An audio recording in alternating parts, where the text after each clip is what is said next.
Pre-orders close quick. Get your MonsterArts at Big Bad Toy Store. Link in the description. Pokemon, Kaiju, Dragon Ball, and more. It's Steven's Toy Reviews. Hello there, collectors. It's Steven here, and we are done with King of the Monsters, SH MonsterArts. At least the quote-unquote essential ones. For now. The SH MonsterArts Burning Godzilla. 2019, not Fire Godzilla. That was an incorrect name that was used by Jakks Pacific in all official press media from Toho, from Legendary, from everyone involved. This is Burning Godzilla. All right, now that we got that out of the way. Oof. So this was brought over to North America through Bluefin, which for those of you who don't know is actually owned by Bandai now. So, yeah. So Bandai brought it over, and it's about $90. It is a standalone figure, and it isn't really accurate. Yeah, so there are a couple of folks who aren't exactly pleased with this figure, and quite frankly, I do understand why. So I could go on about what doesn't work on this figure, but you know what? Let's just cut to the chase and take a look to see whether or not it's worth adding to your collection.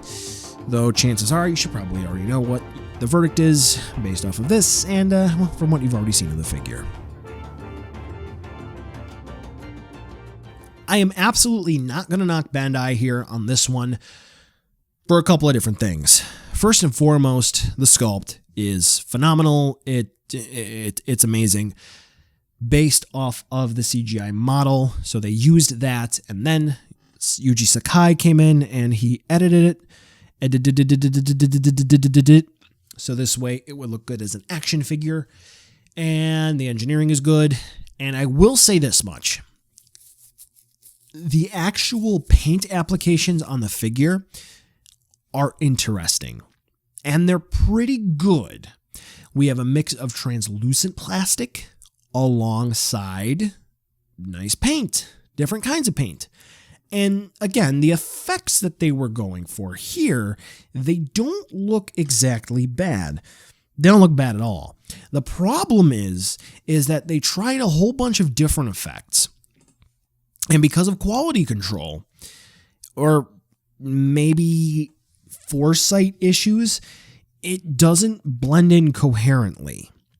Some areas where you would think Godzilla would be quote-unquote cooling down if his nuclear reactor would be closer to his dorsal plates or even the center of his body near his chest, his body doesn't sort of cool down equally. You have his feet, which are close to the normal Godzilla color, which I'm going to talk about that in a second, and his tail, which if you move his tail, you can actually see bits of just orange underneath, like they didn't bother to paint it, like nobody was going to move the action figure around to reveal what's in between the joints. Anyway, so that kind of doesn't make much sense. And to go back to Godzilla's feet, looking kind of like normal Godzilla feet, in the movie, Godzilla, he doesn't turn all super duper nuclear orange, red, and yellow.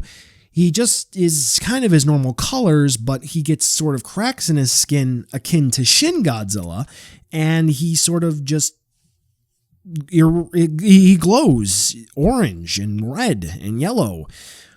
He doesn't turn into this sort of I don't know, a mess of oranges, blacks, and yellows and reds. That doesn't really happen, so this isn't very accurate. I don't know. It's very difficult to really communicate the frustration here, because on one hand, what they did is really good. If you look at the dorsal plates, that's fantastic. If you look at the area right below the dorsal plates, it's great, but it's just not accurate.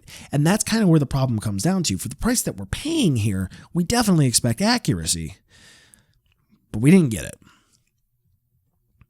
And then there's an issue with some parts. I'm able to see it. A select few others are able to see it.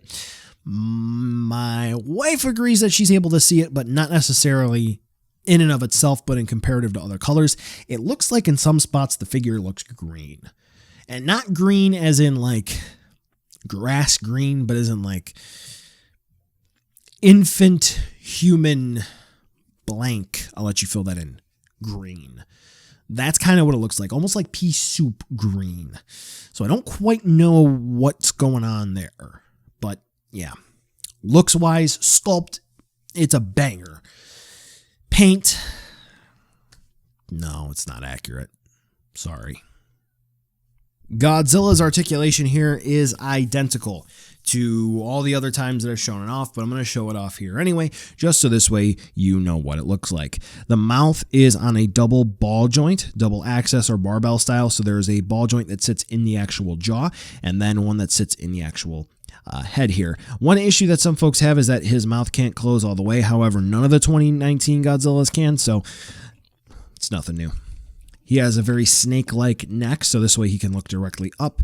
Looking down with just the neck articulation, not entirely, but it is what it is. So yeah, we do have another ball joint there. Moving on to the shoulders, we do have ball joints.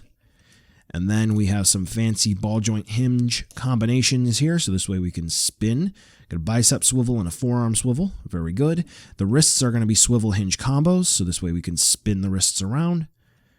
Very cool. The right wrist on mine results in the hand popping off frequently. Not quite sure what the issue is there, but c'est la vie.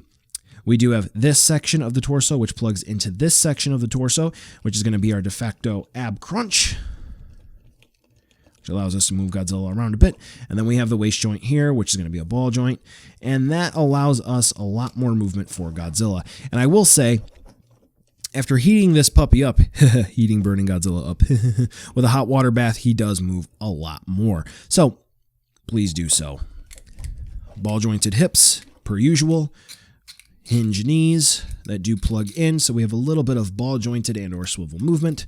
But again, it's little. We do have a cut here, which is a ball joint. Mine doesn't really want to move too much, but we do have ball jointed ankles to provide ankle rocker movement and forward and back movement. We do have a nice ball jointed tail that the tip likes to sort of come off, or at least near the tip. Yep.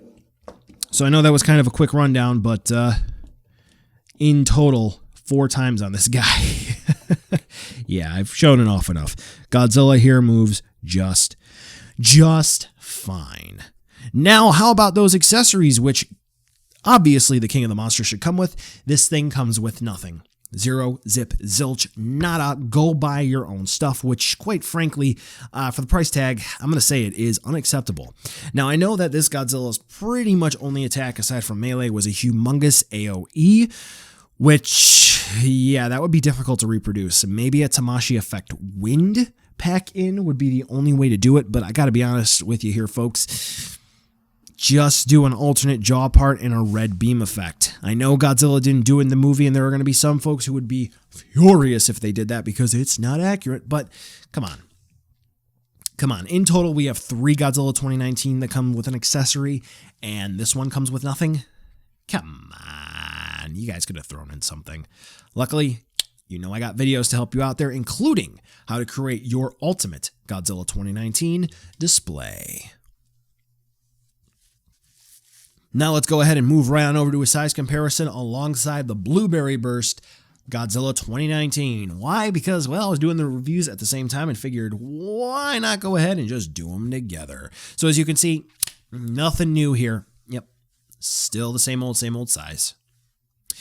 And, of course, a comparison with the Vanilla Godzilla 2019. So this way you can see where the paint has changed and the sculpt has not, because this is going to be the same sculpt. So, yeah, as you can see, if you remember from the movie, Godzilla was basically just supposed to get a whole bunch of red and orange throughout the body, but still maintain his original coloration here and there, make it look like sort of he was glowing, and not necessarily turn into a flaming hot Cheeto, which this one has.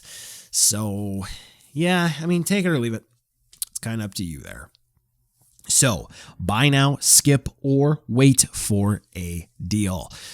Unfortunately, as a web exclusive, that means that production run on this was probably smaller than everywhere else, even if this was brought over to the United States as a general distribution item. Do not expect a humongous price drop here, if at all. What I'm going to have to say is this is only going to be for those who are the hardcore King of the Monsters collectors.